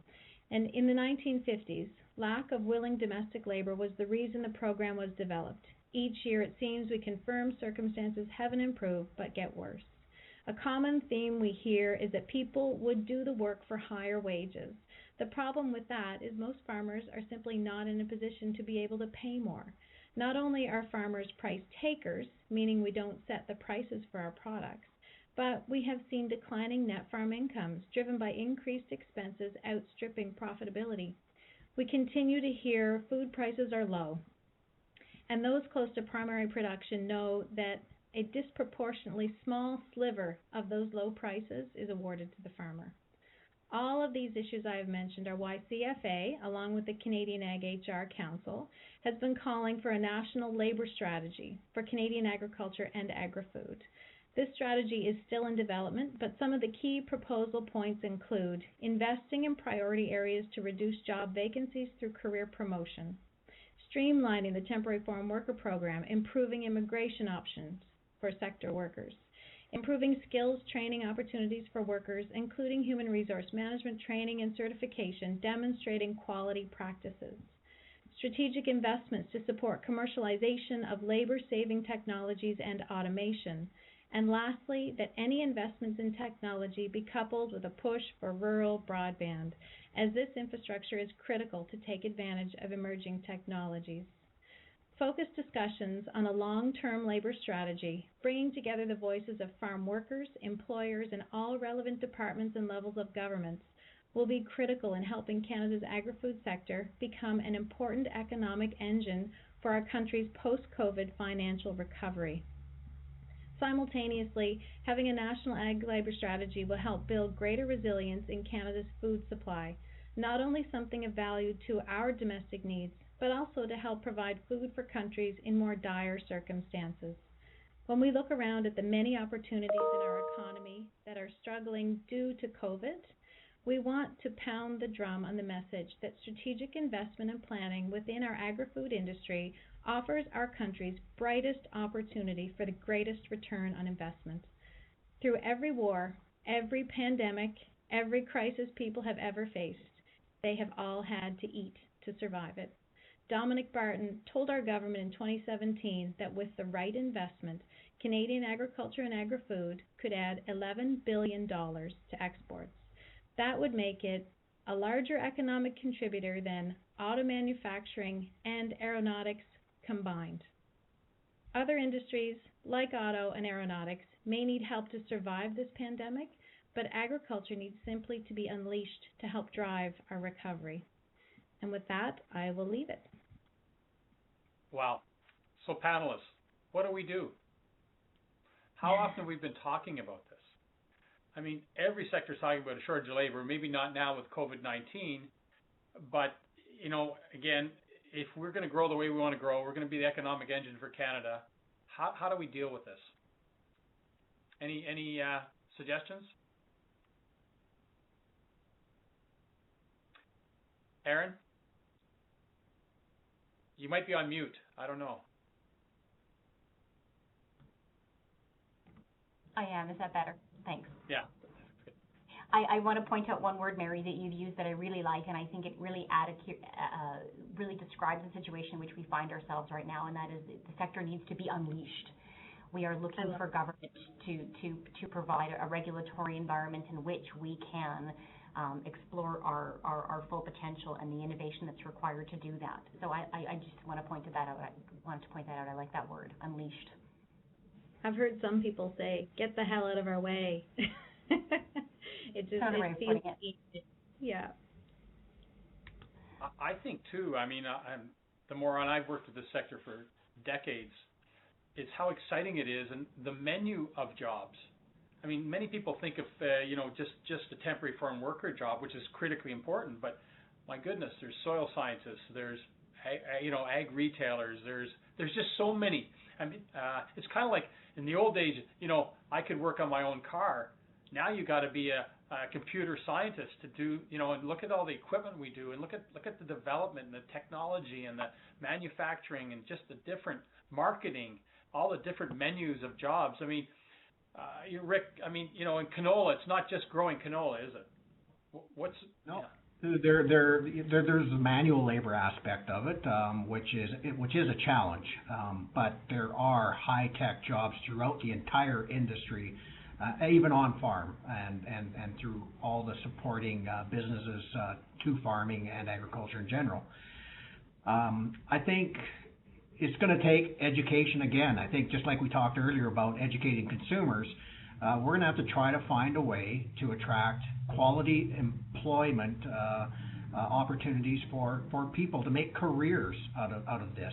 Even on farm, the excitement there, the new technologies, whether it's biological or chemical or mechanical, all of those things, GPS, all these new machines and machinery, and farmers just can't turn over a $700,000 combine to somebody who's not trained, right? So we need some skilled labor coming into even some of these more basic, driving the combine or the tractor or seeding. That takes time and effort, and we need to somehow tell the story to get people to understand there's a career here. There's a meaningful career that is very rewarding. There's nothing more rewarding than growing food for people, in my view. So somehow we've got to get the word out, continue to get the word out, and start attracting people into the industry, not only from within Canada, but from abroad as well. Because we're a small country. We need more consumers in this country. In addition to that, hopefully we'll get workers in the meantime. So. Well, and for sure, and it's not just a university issue. It's college, it's high school. I mean, Olds College, Ted. I mean, there's an opportunity there for those colleges to get some people engaged. There's a story that always resonated with me. I remember talking to a farmer, and he was, a great guy, and he said, "Dad finally showed me the books." The problem was the farmer that I was talking to was 65. The whole challenge of farm succession is a big issue as well. It's not just shortage of labor, it's shortage of growers, it's shortage of passing on the establishment. Mary, you're 6 generations. Sometimes that's easier said than done, isn't it? And Ted, I know you had a thriving 5,000 acre farm as well. How'd you do it? Like, what's the secret? And that's something we have to keep an eye on as well. But your comments. It's not thinking that when the boy turns 70, he can take over the farm. I'll never forget watching a TV interview, and the dad was about 90, and he said, well, the boy will be taking over someday, and the boy was 65. But back to Olds College, if I can, for a moment, that's exciting. The technological advances that are not just in agriculture, but are the potential in agriculture, that's attracting young people that never thought of agriculture as being a life for them that they would want to build. And so that's helping to attract them. But the fundamental labor issue is going to be a real challenge. The beekeepers, in lots of contacts with beekeepers, and they face the same challenge as bringing in temporary foreign workers. They would be, to Mary's comment, they would be lost without that. I, for one, as a Canadian, wouldn't want to work with bees every day, but if you know how to handle them, if you understand them, it is quite a career, and it's a great potential. The mechanical harvesting equipment that we now see videos on YouTube of harvesting tomatoes that were all hand-picked before, and some of the fruit harvesters that have been developed, that will continue. But to replace the important fundamental, the hands that touch the fruit, to use that terminology, we've got a real challenge, and we need to make sure that this system, until we have a replacement for it, remains in place. I have a question here, but would providing a path to permanent immigration for longer-term temporary workers help? Have you looked at that? In my view, yes. In my view, it would. Over to you, Mary. Yeah, there are definitely commodities that are very well suited to improve pathways to permanency, but at the same time, we can't lose sight of the fact that we have a seasonal ag worker program, and a lot of people that come to British Columbia and Ontario and Quebec to pick tender fruits and whatnot. A lot of these people live in the Caribbean, and they will tell you in a heartbeat they have no interest in spending February. So we can't throw the baby out with the bathwater. We have to recognize there's 2 very distinct streams that we use in agriculture. And like the rest of the Western world, we rely on migrant workers because there are jobs that our domestic people just are not interested in doing. And when we talk about succession, I think we have to take into account that profitability is a big component of succession. When you're looking at having someone either in family or outside of family take over your farming operation, if you're not profitable, why would they bother? Nobody can pay their bills with nostalgia and legacy.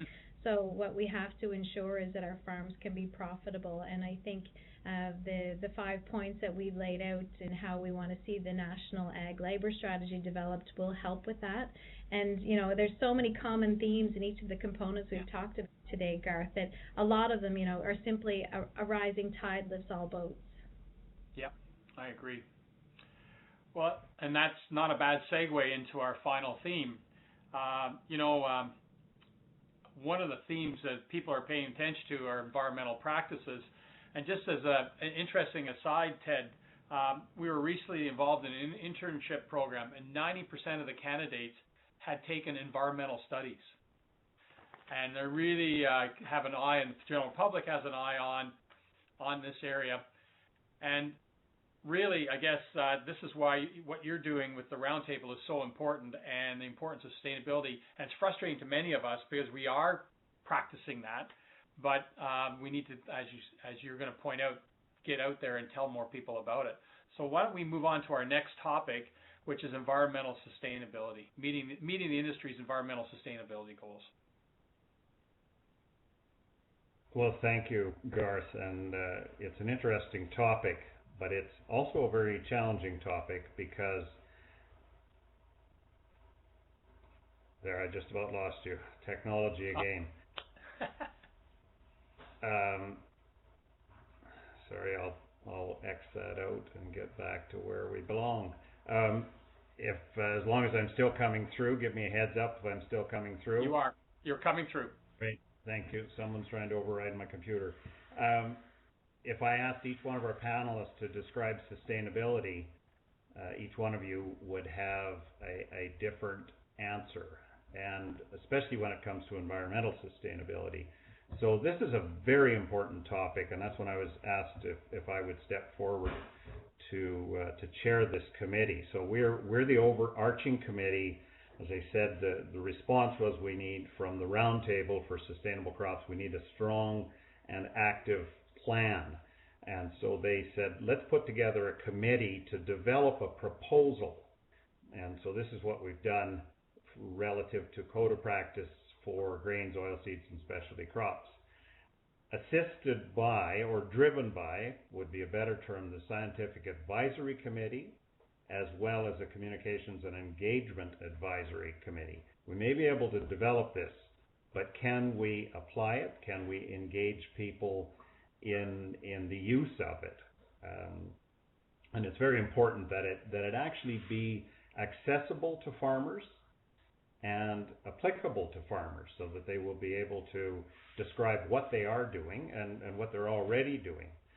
So the two fundamental components of this, and what we've developed, is a proposal that will go out for consultation, as I say, this fall after harvest. So this is a proposal. None of this is cast in stone until we meet with the industry to confirm that we're going down the right track. So the two major components are putting forward what are required practices and what are recommended practices. And some of the required practices are a baseline for sustainability. And they might be regulatory requirements that industry has already imposed on a specific contract, if I can use that, or the fundamental obligations to a specific contract. And many farmers are already meeting that. So that bar has already been set. What are the recommended practices? So they'll be in addition to the required practices. They'll enhance sustainability, and they will foster continued improvement as we go. And farmers have been doing this all along. We don't farm the way we did back in the 1930s. Thank goodness. Things have changed. So our goal is to highlight the topics of interest around the public trust and the market access. And as I say, I draw that link between the two, and making sure that all of these practices are reasonable and able to be implemented. So right now, farmers are responsible for their soil, the pests and the pesticides that we use, mostly based now, most farmers have an integrated pest management plan on their farm, for the water on their farm, for the use of the land and the wildlife that's on it, the seeds, and health and wellness. And that's a component that we haven't talked enough about, is how we treat our employees, how safe is our farming operation. This is all important to consumers to know that we're looking after those that are helping us produce the food. And this also goes back to our temporary foreign workers. Are they provided with a safe working environment? And this is very important for public trust.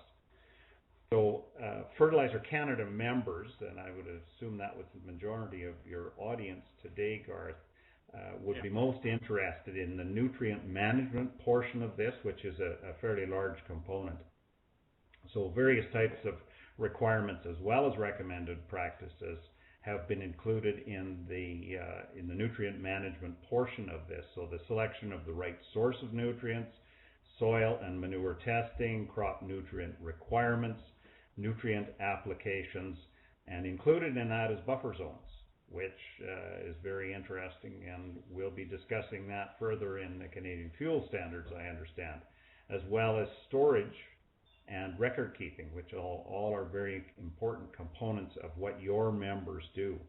The fertilizer industry, of course, has done an excellent job already adopting the 4R principles to optimize production and minimize nutrient loss. So we've used a lot of that. You'll see that language in our recommendations. In fact, Mackenzie Smith from your organization has sat on the committee, as well as Tom Brulsma from the International Plant Nutrition. We conned him into sitting on 2 committees. So thank you for loaning us your people. Responsible grain will be a tool for Canadian farmers, processors, and exporters to demonstrate the sustainability of their operations.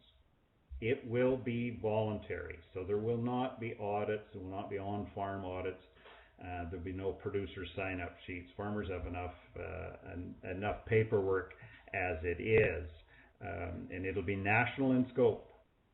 So it will be based on science and completely voluntary, but it will be applicable all across the country. Whatever soil zone you're in, whatever amount of rainfall you have, whether you're irrigated, whether you're dry land. This will ensure that all who follow this baseline code of practice recognize the need for sustainability practices to maintain their farming operation. So, because it's backed by science, we will be able to demonstrate to consumers, as well as local and international consumers, what we are already doing to preserve and protect the land, the air, the water, and our people, and provide recommendations for continual improvements. The tool will be used in communicating beneficial management practices to all farmers and attaining that continuous improvement goal that we're all working towards. The more farmers that adopt and support responsible grain practices, the stronger the program and the stronger Canada's reputation will be as an exporter of safe and secure food.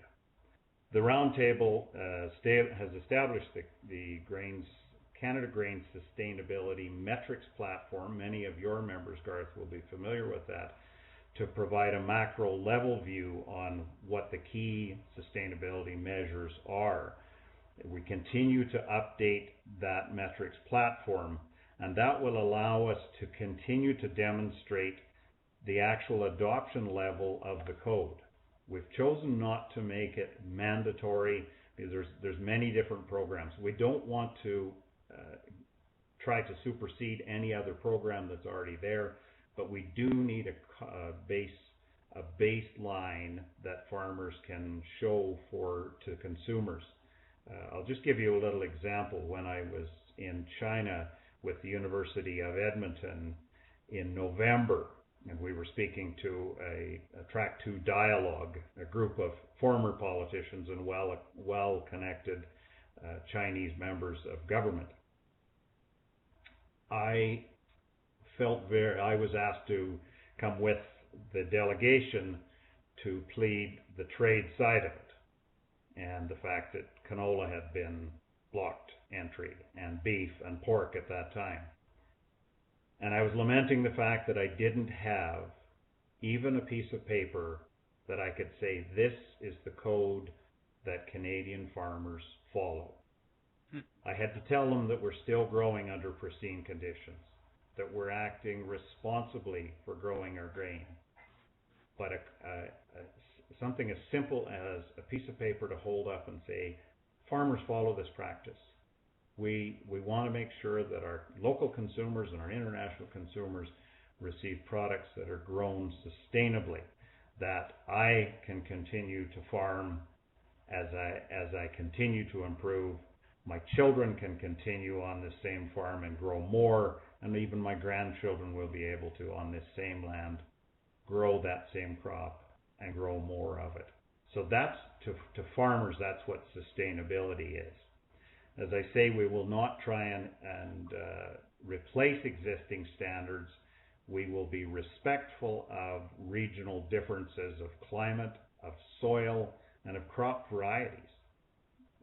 The way we grow crops in southern Alberta is totally different than we're always looking to the sky hoping for more water. Some regions in this country are looking for ways to exhaust the water off of their fields so the crops can grow. So it's a challenge to develop practices that work for Mary's farm in Prince Edward Island, also work for a farm in the Peace River region, northern Manitoba as well. So we've leaned heavily on many of the Keep It Clean program that was developed to make sure that what we are producing, what we're storing, what we're preparing for export is treated safely and according to export standards. So by using both the required and recommended practices, we feel that this will be a practical solution, it will be manageable, and it will actually consider economic implications on the farm, which are so fundamentally important to this. We use the term, it will have to meet a reasonableness test. I'm not sure that's a word, but I think we all understand what a reasonableness test is for your members as well as farmers that are using your products. So I'll leave it at that. That's a bit of a highlight of it, and we will be coming back to all of the organizations that represent farmers and all of the industry, all of the players in industry this fall with a plan for this responsible grain, a platform for it, and we want to hear, have we hit the mark, have we missed the mark, how can we make this better before we finalize it, hopefully next spring or summer, to be able to provide it to the public. So thanks for the opportunity, Garth, and happy to be part of the discussion. Well, thanks, Ted, and let me start it off. I mean, what you're talking about is building on the Canadian brand, not only out there in the world, but in Canada. And for us to build that brand, I think I've been hearing under each session, we need to be consistent. Can we get behind a generic code of practice, everyone? I'm now going to put you on the spot because I believe we can. I think we need, as long as Ted says, it's flexible. But let me start with you, Aaron, and I'm going to go to you, Rick, and you, Mary. Wouldn't it be powerful, as Canada has the whole agribusiness, agriculture community has a code of practice, on sustainability, or so. What do you think, Aaron? I think yes, and we are an organization that has a handful of farmer representatives at the Code of Practice table, and I think that's the critically important piece too, is that farmers are directly involved in developing their code.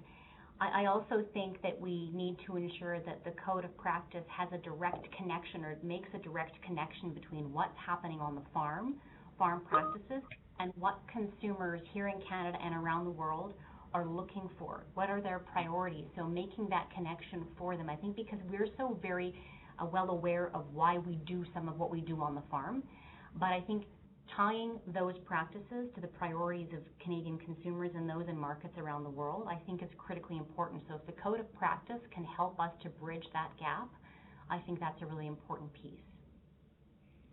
Well said. Rick? Yeah, absolutely. I know that a code of practice is needed, and Aaron hit it right on spot there. Farmers need to be involved, and I know Ted has heard them because he's talking voluntary, and we don't want auditors coming in and knocking on farmers' doors and measuring up fields and stuff like that. We can do this at an aggregate, higher level approach, and I think we need to do something, and we are doing something. It's not only consumers of food, but it's also the biofuels market is demanding those metrics as well. When we look at canola, our industry as a canola industry, we do have sustainability targets, one of which is utilized for our nutrient stewardship practices on 90% of canola acres out there. That is doable. Canola is a big user of nutrients because it is a very high energy crop.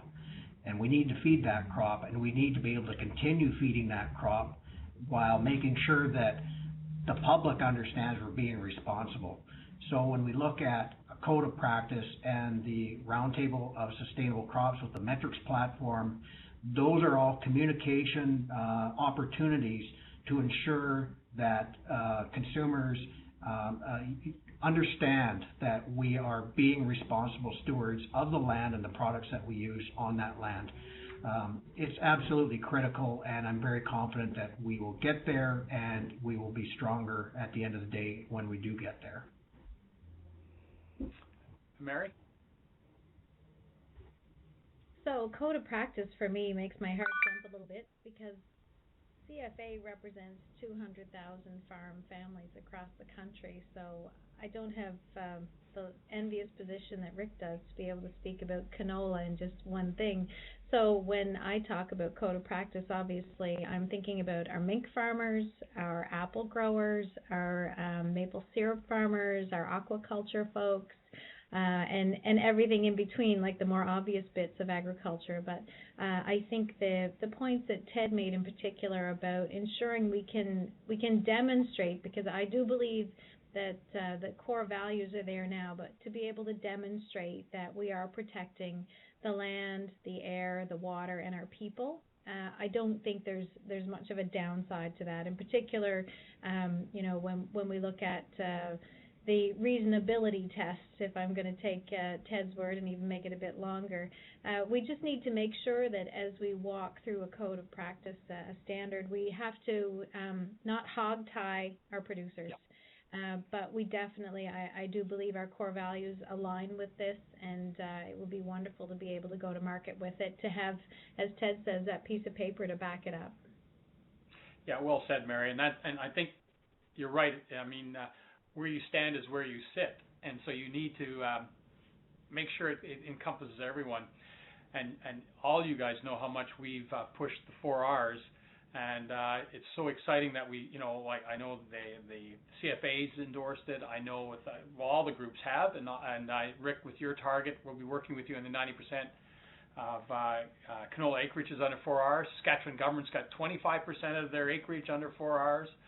The FAO recognizes the 4 Rs. We've done research that shows that not only do you reduce nitrous oxide, let's say, by 10 to 4 megatons, that you can increase productivity by $80, up to $80 an acre, depending on the crop. It's powerful stuff. We have agreements with provinces across the country, but for the life of me, we still cannot get out of the Department of Agriculture for them to state the words 4 Rs. And I don't understand why. I mean, they've helped fund the research over the last 10 years. There's some group or something in there, they're having a hard time taking credit for something that's recognized internationally. International Joint Commission, the Great Lakes, everyone's understanding. PEI, Mary, and the different groups and the grower groups and conservation groups, yet the Department of Agriculture is having a hard time saying 4 Rs. And that's something we have to get over top of. We're passionate about this. We're kind of frustrated by it because they're holding back. which leads me to my next question, and I got it from here and the other, and it's leading to the throne speech. And as they stated in the throne speech, the government will recognize farmers, foresters, and ranchers as key partners in the fight against climate change, supporting efforts to reduce emissions and building resilience.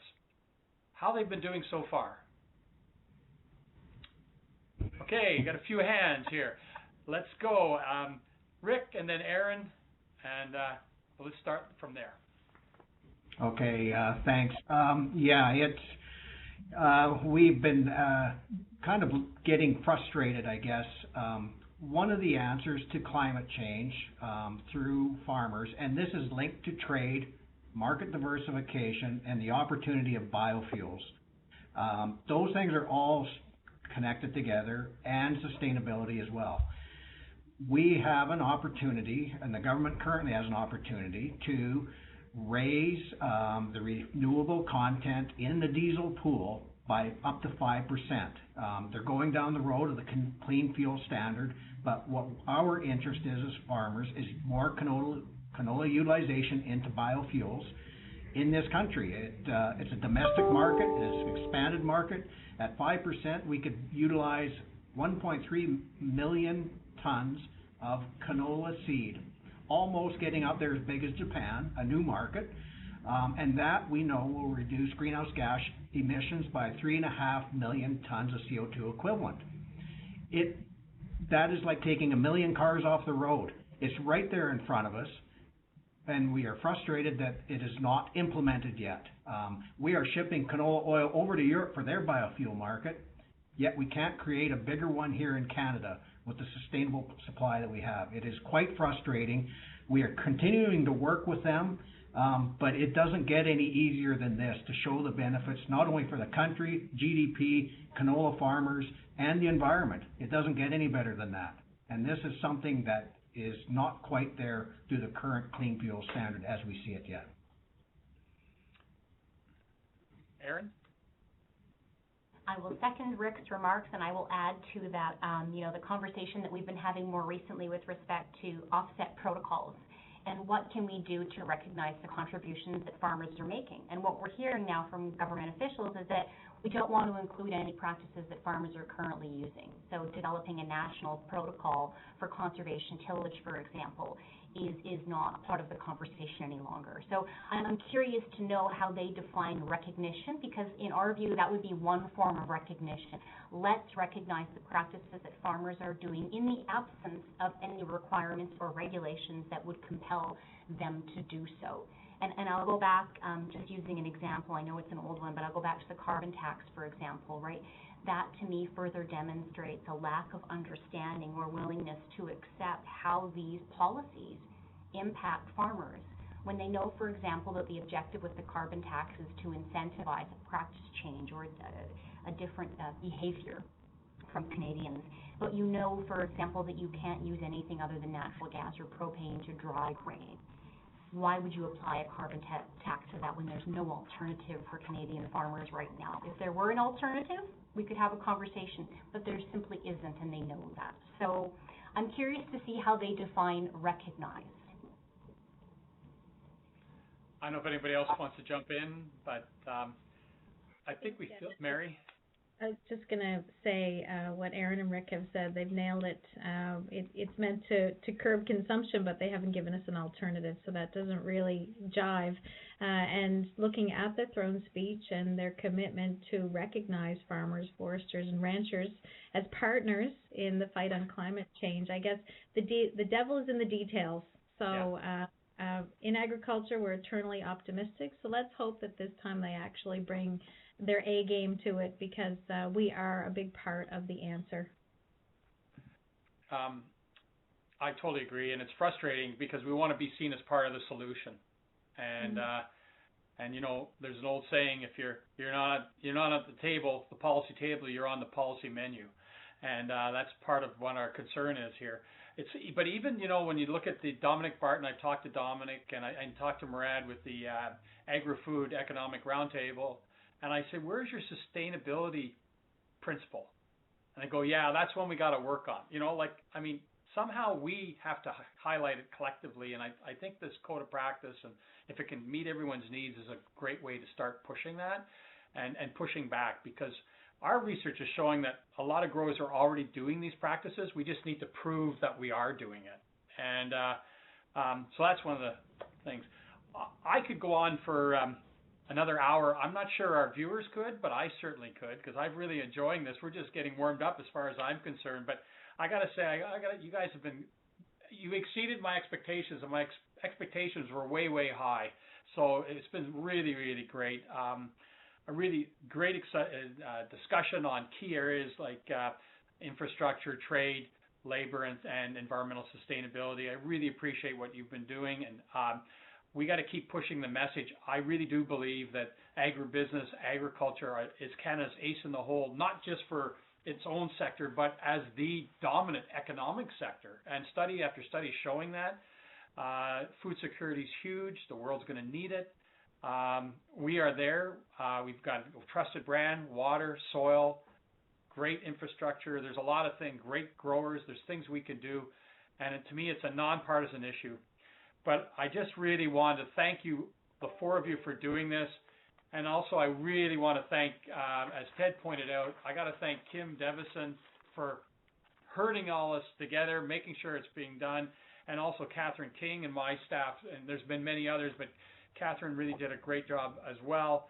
And also, I want to thank the technical support, Jason Dulmo, with Director of Operations with the Resolve Collaboration and Service Corp. I think, Jason, you could put your picture on the screen to just wave to people.